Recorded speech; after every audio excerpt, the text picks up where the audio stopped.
سر Holland سے ایک دوست نے یہ سوال بھیجوایا ہے کہ گزشتہ تمام انبیاء کے مقابل پر حضرت مسیح ناصری علیہ السلام کے متعلق یہود بہت ہی زیادہ بغض اور عناد رکھتے ہیں اور دوسرے سب انبیاء سے بہت زیادہ اعتراضات آپ پر کرتے ہیں، حالانکہ آپ ایک مقدس وجود اور اولوالعزم پیغمبر ہیں۔ سوال یہ ہے کہ اس خصوصی بغض و عناد کی کیا وجہ ہے؟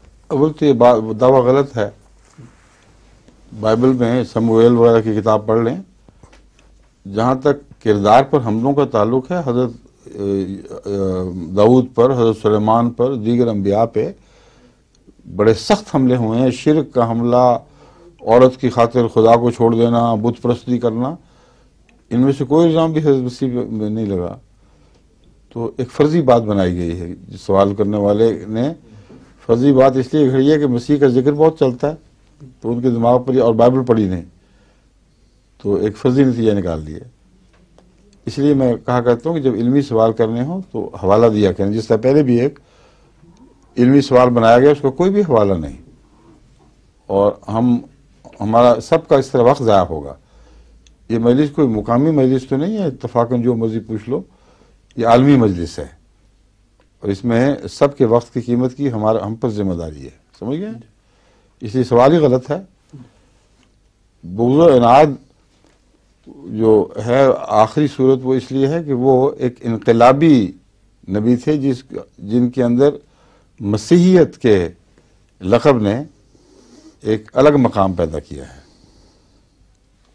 مسیح کے طور پر آپ تاج پہن کر آئے ہیں، جبکہ ہر نبی خدا تعالیٰ کے فضل کے ساتھ اس کی رضوان کا تاج پہن کر آیا کرتا ہے، مگر یہ اعلان تھا کہ تمہاری سب کی سرداری مٹائی جائے گی۔ اب ساری مولویت ختم، کوئی اکیلا اپنے فرقوں کا جو سردار تھا، اب آئندہ سے اس کی حکومت برباد ختم کر دی گئی، اور اب یہ ہے جو خدا کی طرف سے تاج یافتہ ہے، تخت پر بٹھایا دکھایا گیا۔ اب یہ دور ہے شریعت کی تبدیلی کی نہیں، سلطنت کی تبدیلی کا۔ تم سب لوگوں کی سلطنت ختم کر کے اس کو معمور کیا گیا ہے۔ حضرت رسول اللہ صلی اللہ علیہ وآلہ وسلم نے اسی مضمون کو حکم عدل کہہ کے بیان فرمایا کہ جب مسیح آئے گا تو یاد رکھنا وہ حکم اور عدل بن کے آئے گا۔ اس کی فرمانروائی کے بعد تم سب کی جو اپنی پہلی چھوٹی چھوٹی شان و شوکت کی گدیاں بنی ہوئی تھیں وہ سب مٹ جائیں گی۔ فیصلے وہ دے گا تمہیں ماننا ہوگا۔ تو ماموریت کی ایک یہ بھی شان ہے جہاں حکم اور عدل کا مطلب ہے ماننا لازم ہے، اس کا فیصلہ خدا کا فیصلہ سمجھا جائے گا، اور کیونکہ خدا ہی سے اذن پا کر وہ کرے گا۔ تو مسیح کے متعلق جو باتیں آنے والے مسیح کے متعلق رسول اللہ صلی اللہ علیہ وسلم نے بیان فرمائیں، مانن وہی باتیں پہلے مسیح کے متعلق بھی تھیں، اور یہ ایک بہت بڑا فرق ہے۔ سب سے زیادہ تکلیف جو مذہبی رہنما ہیں ان کو اپنی سرداری ٹوٹنے کی ہوا کرتی ہے، اس لیے ہر صاحب شریعت نبی کی شدید مخالفت ہوتی ہے، اور جو غیر شارع نبی ہیں ان کی مخالفت ویسی شدید نہیں ہوتی، سوائے اس کے کہ وہ مسیحیت کا کردار ادا کرنے آئے۔ انبیاء بنی اسرائیل کی مخالفت میں بعض گروہوں نے الزام تراشی بہت کی ہے، مگر قیامت کا شور کر کے اس پہ حملہ کر دیا اور سب نے، یہ نہیں ہوا۔ یہ فرق اگر وہ ان کے ذہن میں ہے تو پھر یوں بیان ہونا چاہیے کہ اس پر ہجوم کر دیں، اس کو مٹانے کی کوشش کریں، یہ ٹھیک ہے، مگر الزام تراشی والی بات غلط ہے۔ الزام تراشیاں پہلے انبیاء پہ بہت زیادہ ہوئی ہیں، مگر مسیح کے وجود کو اپنے سارے جو کہانت کی سرداری کا نظام تھا اس کے خلاف سمجھا گیا۔ دنیا کے کاہن، دنیا کے سردار، جو بڑے بڑے علماء اور پیر فقیر، یہ اس وقت اپنے نظام کا خطرہ محسوس کرتے ہیں جب خدا کی طرف سے کوئی آنے والا ایسا کہے کہ اب تمہاری باتیں ختم ہیں، اب جو میں کہوں گا وہ ماننا ہوگا، تو بڑی شدید مخالفت ہوتی ہے۔ مسیح علیہ السلام کی اسی لیے مخالفت ہوئی ہے، باقی مجددین کی کیوں نہیں ہوئی اتنی زیادہ؟ وہ مامور من اللہ بمانے امتی نبی نہیں تھے، اور انہوں نے بیک وقت یکسر تمام دنیا کی مذہبی سرداریوں کو اپنے تابع کہنے کا اعلان نہیں کیا، حکم عدل نہیں بنے۔ کون سا ایسا مجدد ہے جو ساری دنیا کے لیے حکم عدل بننے کا دعویٰ ہی لے کر آیا ہو؟ صرف مسیح موعود علیہ السلام ہے۔ اور اسی طرح بنی اسرائیل میں ایک بھی نبی بھی اس سے پہلے ایسا نہیں آیا جس کے متعلق ثابت ہو کہ تمام بنی اسرائیل کو اس نے یہ کہہ کر مخاطب کیا ہو کہ اب تمہاری باتیں ختم، سرداریاں ختم، میرے پیچھے چلو، جو تشریح میں کرتا ہوں وہ ماننی ہوگی، اور تمہارے اختیار اب نہیں ہے، اب تاج والا میں ہوں، اب تخت والا میں ہوں۔ یہ مسیح کی شان اتنی نمایاں ہے کہ اس نے ایک ہنگامہ برپا کر دیا۔ بس threat to the old order ہے بنیادی بات۔ پیغام چاہے کتنا ہی نرم ہو، یہ بہانے بناتے ہیں پیغام کے کہ یہ غلطیاں وہ غلطیاں ہیں اس لیے ہم دشمنوں میں، بالکل سب جھوٹ ہے۔ مسیح کے پیغام میں کون سی ایسی ظالمانہ باتیں تھیں جو انگیخت کرنے والی ہوں؟ ایک گال پہ تھپڑ مارو، دوسرا آگے کر دو، کوئی قمیض مانگے تو کوٹ بھی اتار کے دے دو۔ یہ کون سا پیغام ہے جس میں آفینس ہے؟ اس لیے اس پیغام کو آفینس کہنے کے ان کو ہمت بھی نہیں پڑی۔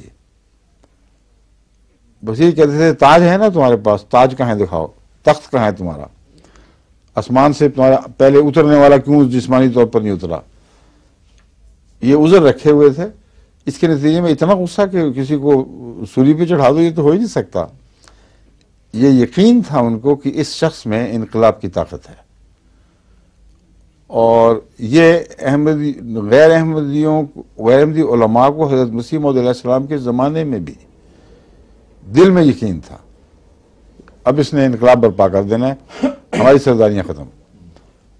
چنانچہ وہ ابوالکلام آزاد کے بھائی جو اخبار نکالتے تھے، اور کیا نام تھا ان کا، مرزا حیرت، حیرت دہلوی، حیرت دہلوی تھے نا، وہ بھائی تھے، کون تھے؟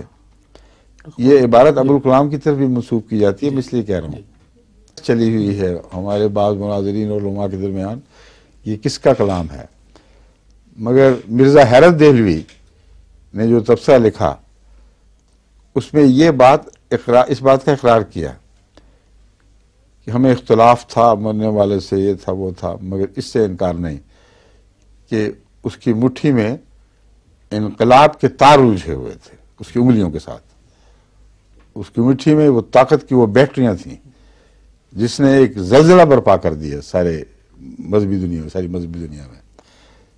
تو جو مسیح کی صفات ہے وہ ساری حضرت مسیح علیہ السلام کے اندر انہوں نے تسلیم کر لی، اور دشمن اس وجہ سے مخالفت کرتا ہے۔